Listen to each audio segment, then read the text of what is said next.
عن انس بن مالك رضي الله عنه قال قال رسول الله صلى الله عليه وسلم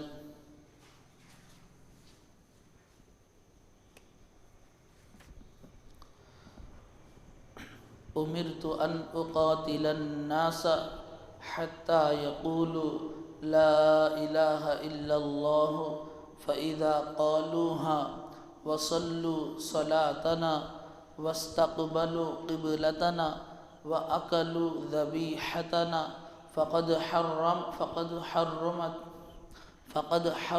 علينا دماؤهم وأموالهم إلا بحقها وحسابهم على الله۔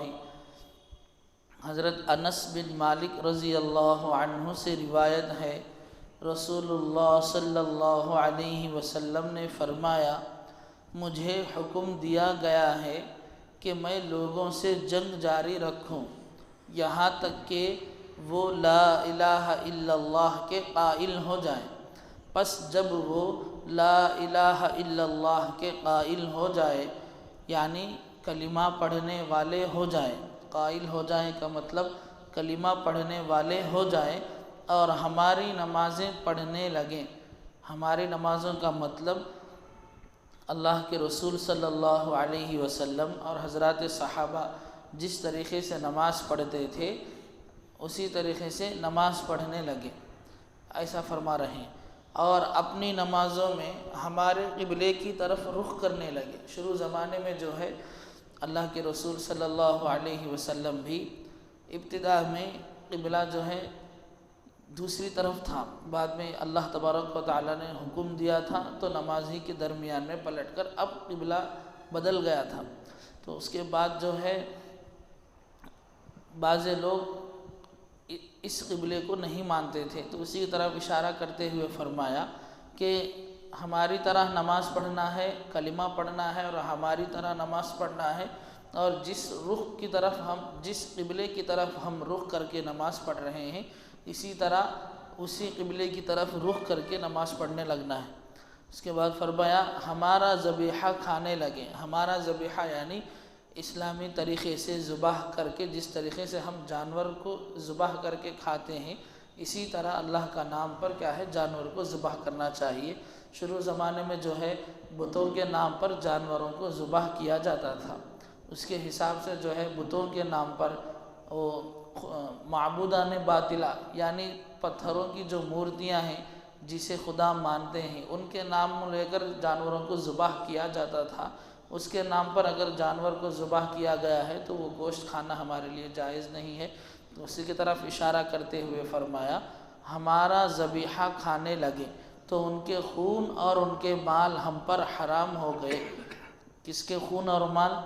جو لوگ کلمہ پڑھ لیتے ہیں ان پر، ان کا خون ہمارے اوپر، ان کا مال ہمارے اوپر، ان کو قتل کرنا، ان کا مال قبضے میں لے لینا ہمارے اوپر حرام ہے، یہ فرماتے ہیں، سوائے اس کے حق کے، اور ان کا حساب اللہ کے سپرد ہے۔ اس حدیث میں شہادت توحید کے ساتھ نماز پڑھنے اور نماز میں قبلہ اسلام کی طرف رخ کرنے اور اہل اسلام کا ذبیحہ کھانے کا ذکر بھی کیا گیا ہے۔ در حقیقت ان تمام چیزوں کا ذکر بھی بطور علامات اور نشانیوں ہی کے کیا گیا ہے، اور اصل مقصد اس حدیث کا بھی احادیث مندرجہ بالا کی طرح صرف اتنا ہی ہے کہ ہماری جنگ جس کسی سے بھی ہے صرف دین کی خاطر اور لوگوں کو کفر و شرک کی گمراہی سے نکال کر راہ حق پر لانے کے لیے ہے۔ پس جو لوگ بے راہ روی چھوڑ کر اللہ کی بتلائی ہوئی سیدھی راہ اختیار کر لیں اور دین حق کی دعوت کو قبول کر لیں، ان کے جان و مال سے تعرض کرنا ہمارے لیے حرام ہے۔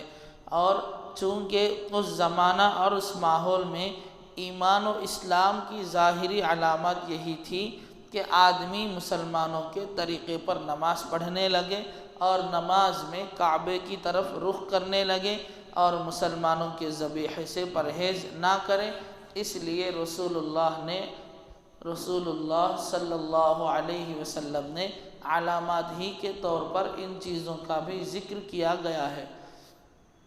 اور اسی حدیث کی سنن ابی داود کی روایت میں وَحِسَابُهُمْ عَلَى اللَّهِ کی جگہ آخری الفاظ یہ ہیں لَهُمْ مَا لِلْمُسْلِمِينَ وَعَلَيْهِمْ مَا عَلَى الْمُسْلِمِينَ، جس کا مطلب یہ ہے جو لوگ دعوت اسلام کو قبول کر لیں، نہ صرف یہ کہ ہماری جنگ ان کے خلاف ختم ہو جائے گی اور ان کے جان و مال کو امان حاصل ہو جائے گی، بلکہ پھر وہ تمام حقوق اور ذمہ داریوں میں بالکل ہمارے برابر ہوں گے۔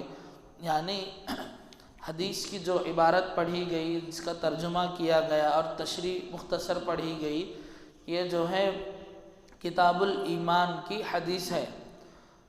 اصل یہاں پر حدیث کے اندر ہمارے لیے یہاں پر کلمہ توحید، شہادت توحید کے بارے میں اصل بات یہاں پر سمجھنے کی ہے۔ فرماتے ہیں مصنف رحمۃ اللہ علیہ، حدیث کے اندر اللہ کے رسول صلی اللہ علیہ وسلم نے فرمایا کہ جب تک کفار و مشرکین غیر مسلمان جو ہے ان سے اگر جنگ چھڑ گئی، ان سے جب جنگ چھڑ گئی تو جب تک وہ حضرات کلمہ نہ پڑھ لیں اس وقت تک ان سے جنگ کرتے رہنا ہے، اس وقت تک ان کی جان اور ان کا مال ہم پر حرام نہیں ہے۔ یہ 2 دن سے بات چل رہی تھی اسی طریقے کے احادیث پر۔ یہ بات کب ہے، کس وقت کی ہے؟ کل بھی آئی تھی بات کہ شروع کئی زمانوں سے لوگوں کے درمیان، لوگوں کے دلوں میں اس بات کو نفرت کے طور پر بٹھایا جا رہا ہے کہ دین اسلام جو ہے تلوار کے بل بوتے پر پھیلایا گیا ہے، حالانکہ یہ صحیح بات نہیں ہے۔ تاریخ کے اندر احادیث کی کتابوں میں اور علماء اکرام نے اور ہمارے بزرگان دین نے، کئی حضرات نے اس کی وضاحت کرتے ہوئے فرمایا، حضرات صحابہ نے کبھی بھی اپنی خود غرضی کی وجہ سے یا اپنے طاقت کے بل بوتے پر کسی پر ظلم کر کے دین اسلام کی دعوت نہیں دی ہے، بلکہ یہاں تک ہوا تھا، تاریخ پڑھیں گے تو معلوم ہوگا کہ کئی صحابہ کو شہید کر دیا گیا تھا۔ چاہتے تو اسی وقت میں شہید ہونے کے بجائے لڑ کر انہیں قتل کر سکتے تھے، اللہ تبارک و تعالیٰ کا حکم کا انتظار میں تھے۔ اور اصولاً دیکھا جائے تو یہ جو دعوت کا جو کام شروع ہوا یہ تلوار کے بل بوتے پر نہیں، بلکہ اللہ تبارک و تعالیٰ نے جب حکم دیا کہ اپنی جان کی حفاظت ضروری ہے اور اسی کے ساتھ ساتھ جو ہے اعلاء کلمت اللہ، ان دونوں کو مقصد سامنے رکھتے ہوئے جب اللہ کا حکم ہوا تو صحابہ اسی وقت میں جو ہے جنگ کے لیے تیار ہوئے۔ اصل دعوت تلوار کے بل بوتے پر نہیں دی گئی، بلکہ برداشت کیا گیا۔ جب اپنی جانوں کو خطرہ زیادہ ہو گیا تو اپنی جان کی حفاظت کے لیے اس کو رکھا گیا۔ اور جو حضرات اس وقت میں صلح کر لیے تھے، یہ بھی تاریخ کے اندر ہے کہ ہم لڑائی نہیں کریں گے، ہم اختلافات نہیں کریں گے، ہم اپنے مذہب پر رہیں گے، آپ اپنے مذہب پر رہیں، کوئی کسی کو چھیڑ خانی نہیں کرے گا۔ اس طریقے سے اس وقت میں جن مشرکین نے معاہدہ کیا تھا اس وقت میں ان کے ساتھ جو ہے اسی طریقے کا معاہدہ باقی رکھا گیا ہے۔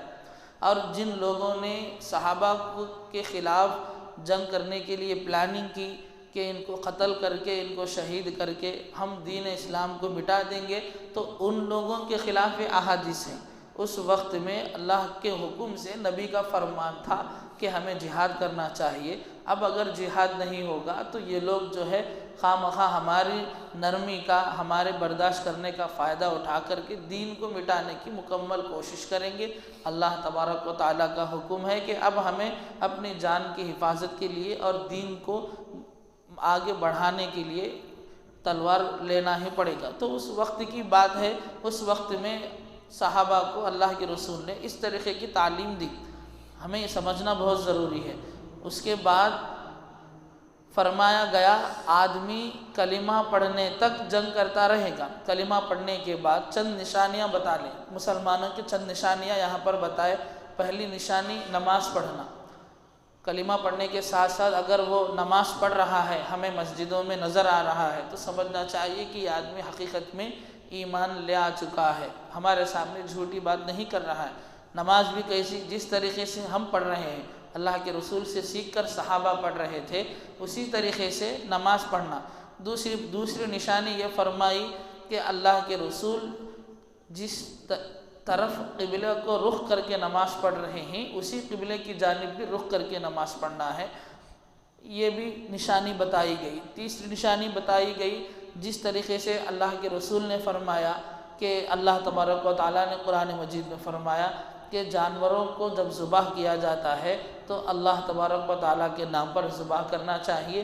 تو اس طریقے سے جو آدمی اہل ایمان حضرات کے طریقے پر ذبح کر کے جانوروں کو کھائے گا تو سمجھنا چاہیے یہ بھی ایمان حقیقت میں لا چکا ہے۔ اس طریقے سے نشانیاں بتائے ہیں۔ اصل بات جو ہے کلمہ پڑھنے والے بن جانا ہے، اسی کے ساتھ ساتھ ایمان والوں کی نشانیاں نظر آ گئیں اعمال کے اندر، تو یہ آدمی جو ہے حقیقت میں ایمان قبول کر لیا ہے، کوئی دھوکہ نہیں دے رہا ہے۔ یہ نشانیوں کو بتایا گیا۔ اس کے بعد فرمایا کہ جو آدمی اس طریقے پر چلنے لگے گا، یہ کیوں فرمایا؟ اس زمانے میں جو ہے کفار و مشرکین کا دور چل رہا تھا، اور وہ لوگ جو ہے ان چیزوں کو نہیں مانتے تھے، نماز نہیں پڑھتے تھے، اور جانوروں کو جو ہے بتوں کے نام پر ذبح کرتے تھے۔ اس طریقے کے ان کے اندر اعمال تھے۔ جب کلمہ پڑھ کر کے اپنی زندگی کے اعمال کو بدلیں تو یقین ہو جائے گا کہ یہ حقیقت میں ایک مسلمان بن چکے ہیں۔ اس لیے فرمایا گیا اب جو آدمی اپنے اعمال کو بدل لے گا اور ہمیں اس پر بھروسہ ہو جائے کہ یہ آدمی حقیقت میں ایمان قبول کر لیا ہے، تو اب ہم ان کے اوپر نہ تلوار اٹھائیں گے، نہ ان کے اوپر کوئی ظلم و زیادتی کریں گے۔ اصل حقیقت میں ظلم ہوا ہی نہیں، کسی نے ظلم نہیں کیا۔ فرمایا ان کا جان اور ان کی جان اور ان کا مال جو ہے ہمارے حفاظت میں آ جائے گا، اور جس طرح ایک مسلمان کو دوسرے مسلمان کے خلاف لوہے کی چیز اٹھانا اور اس کا خون بہانا حرام ہو جائے گا، اسی طریقے سے ان کے حق میں بھی وہی ہو جائے گا۔ ہم نہ ان کے خلاف لڑ سکتے ہیں اور نہ ہم ان کے مال کو قبضہ کر سکتے ہیں، اس طریقے سے فرمایا۔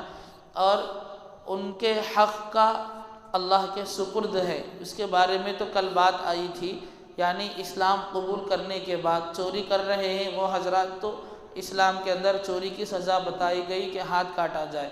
تو ایسے وقت میں ہمارے ذمے اس وقت ہاتھ کاٹنے سے حفاظت کرنا یہ ہماری ذمہ داری نہیں ہے، بلکہ ہمارے دین کے اندر سزا بتائی گئی۔ یہ سزا بھی اس لیے بتائی گئی تاکہ معاشرے کے اندر لوگ چوری کرنا چھوڑ دیں۔ ایک آدمی کا ہاتھ اگر کاٹا گیا، دین اسلام کے اندر یہ طریقہ ہے، تو ان کو دیکھ کر جو ہے لوگ کے دلوں میں خوف بیٹھ جائے گا، اسلامی حکومت چل رہی ہے، اگر ہم چوری کریں گے تو ہمارا ہاتھ بھی کاٹا جائے گا، تو کرنا ہی کیوں ہے؟ تو آدمی کے دل میں خوف بیٹھ کر جو ہے آدمی اس گناہ سے پیچھے ہو جائے گا۔ اس لیے شریعت کے اندر یہ گناہوں کو متعین کیا گیا۔ یہ گناہوں کو رکھنے کا مطلب یہ نہیں کہ لوگوں پر ظلم کرنا ہے، بلکہ گناہ کرنے سے لوگوں کو روکنا مقصد ہے۔ اس کے بعد فرماتے ہیں ان احادیث پر سرسری نظر میں ایک شبہ ہوتا ہے، بعض شارحین حدیث نے خود ہی اس کو ذکر کر کے مختلف جوابات بھی دیے ہیں۔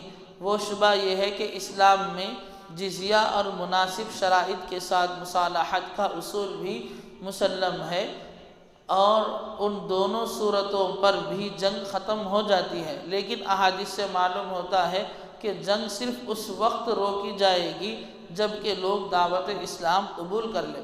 راقم سطور کے نزدیک اس کا جواب یہ ہے کہ ان احادیث کا مقصد اور موضوع جنگ کو روک دینے اور اس کو ختم کر دینے کی صورتیں بتلانا نہیں ہیں، بلکہ ان ارشادات میں حضور کا مطمح نظر صرف دو چیزوں کو واضح کرنا ہے، کہ ایک یہ کہ ہماری جنگ کی غایت اس کے سوا اور کچھ نہیں کہ لوگ اللہ ہی کی عبادت کرنے لگیں اور اس کی متعین کی ہوئی سیدھی راہ پر چلنے لگے، یعنی دعوت اسلام کو قبول کر لے۔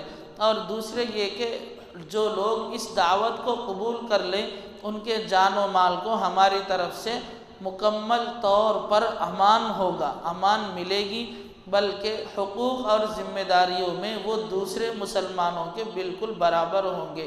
رہا جزیہ یا خاص حالات میں خاص شرائط کے ساتھ مصالحت، سو اگرچہ یہ بھی جنگ ختم کر دینے کی صورتیں ہیں، لیکن یہ واقعہ ہے کہ یہ اسلامی جنگ کی اصل غایت نہیں ہے، بلکہ چونکہ ان کے ذریعے اصل مقصد دعوت اسلام کے لیے ایک پرامن راہ کھل جاتی ہے، اس لیے ان پر جنگ روک دی جاتی ہے۔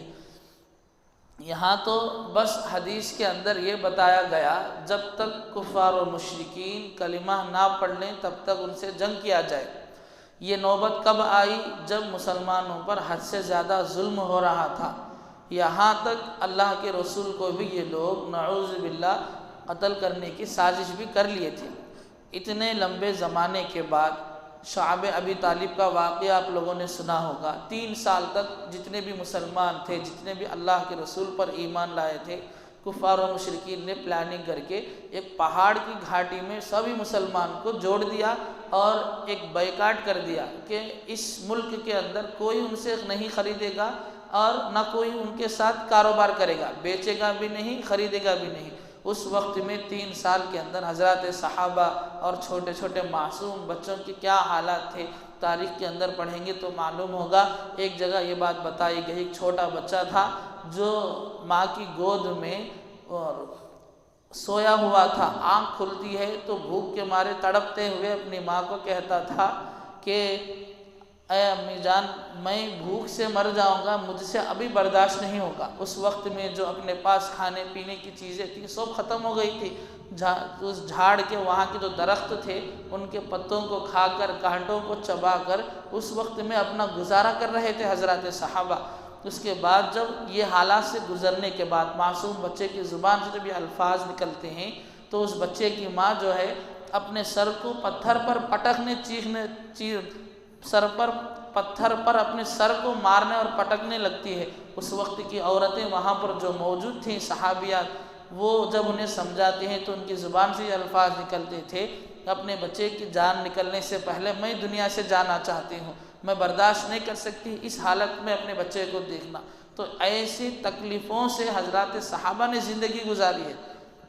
اگر ان کی بات کو مان بھی لیا جائے کہ تلوار کے بل بوتے پر اس طریقے کا کام ہوا تو یہ سب ضرورت کیوں ہوتی تھی؟ یہ سب کرنے کی ضرورت کیوں پڑتی تھی؟ کیا صحابہ کے پاس طاقت نہیں تھی؟ کیا صحابہ کے پاس مال و دولت نہیں تھی؟ حضرت صہیب کے پاس اتنی پراپرٹی تھی کہ جب وہ مکہ چھوڑ کر مسلمان ہو کر جا رہے تھے تو لوگوں نے ان کو گھیر لیا، تو انہوں نے بس اسلام کے خاطر پورے جنگلات، جائیداد، زمینیں، گھر سب چھوڑ کر وہ دین اسلام کی طرف چلے گئے۔ حضرت عمر کے پاس، حضرت عثمان غنی رضی اللہ عنہ، کئی صحابہ کے پاس، اور صحابہ کے بارے میں آتا ہے کہ بہت کروڑوں کی پراپرٹی صحابہ کے پاس بھی تھی۔ ان لوگوں نے اپنا سب کچھ چھوڑ کر ایمان کی طرف آگے بڑھے۔ تو ہر اعتبار سے صحابہ کچھ کمزور نہیں تھے، بس وہ اللہ اور اس کے رسول کے حکم کے فرما بردار تھے کہ اللہ کے حکم جب آئے گا تب ہم اپنی طرف سے جواب دیں گے۔ یہ سب کچھ تھے صحابہ کے پاس۔ خود اللہ کے رسول نے ایک مرتبہ فرمایا کہ میں اگر چاہتا تو احد کے پہاڑ کو سونے کے میں بدل دے سکتا ہوں۔ اتنی اللہ کے رسول کے پاس طاقت تھی، اللہ کے رسول کی بات چلتی تھی، لیکن اللہ کے رسول نے بھی کبھی بھی اس طریقے کے الفاظ استعمال نہیں کیے۔ اپنی ذات کے لیے اللہ کے رسول نے کوئی ایسی چیز نہیں مانگی۔ تو بات بتانے کا مقصد یہ ہے، آج جو یہ بات لوگوں کے ذہنوں میں بٹھائی جا رہی ہے یہ بالکل غلط بات ہے۔ ہم مسلمان ہونے کے ناطے ہمیں یہ تاریخ معلوم ہونا چاہیے۔ حضرات صحابہ نے کتنی جانیں معصوم بچوں کی اپنی جانوں کو قربان کر دیے، بس اللہ کے حکم کے انتظار میں۔ خود صحابہ فرماتے تھے اذا جاء نصر اللہ والفتح، اے اللہ کے رسول کب اللہ کی جانب سے مدد آئے، کب ہماری فتح حاصل ہوگی۔ اس طریقے سے صحابہ اللہ سے دعائیں مانگتے تھے، رسول سے پوچھتے تھے۔ کسی صحابی کے اندر خود اپنے عہدے کے اعتبار سے، دولت اور طاقت کے اعتبار سے کسی پر ظلم نہیں کیا۔ یہ غلط باتیں ہمارے ذہنوں میں بٹھائی جا رہی ہیں، اور اس حدیث میں یہی بات بتائی گئی کہ جب جنگ چھڑ گئی تھی اس وقت میں کلمہ پڑھیں گے تو ہم جنگ چھوڑیں گے۔ یہ بات بتائی گئی۔ اور تاریخ کے اندر یہ بات بھی ملتی ہے کہ اس وقت میں کئی کفار و مشرکین نے جنگ کرنے سے پہلے صلح کر لی تھی۔ تو حضرت فرماتے ہیں صلح یہ صلح جو ہے یہ آخری چیز ہے، لیکن اصل جو جنگ شروع ہوئی ہے، یہ جنگ شروع ہونے کا مقصد کیا تھا؟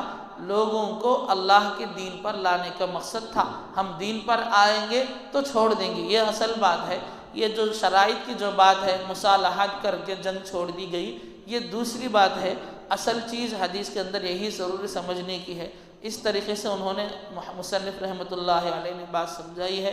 اللہ تبارک و تعالیٰ سے دعا ہے کہ اللہ تبارک و تعالیٰ ہمیں ایمان کی قدر و قیمت سمجھنے کی توفیق نصیب فرمائے، اور اپنے ایمان کی حفاظت کرنے کی توفیق نصیب فرمائے، اور احادیث نبویہ کو صحیح معنی میں سمجھنے کی اور اس کو ہمیشہ پڑھنے کی توفیق نصیب فرمائے۔ سبحان اللہ و بحمدہ، سبحانک اللہم و بحمدک، ونشہد ان لا الہ الا انت ونستغفرک ونتوب الیک۔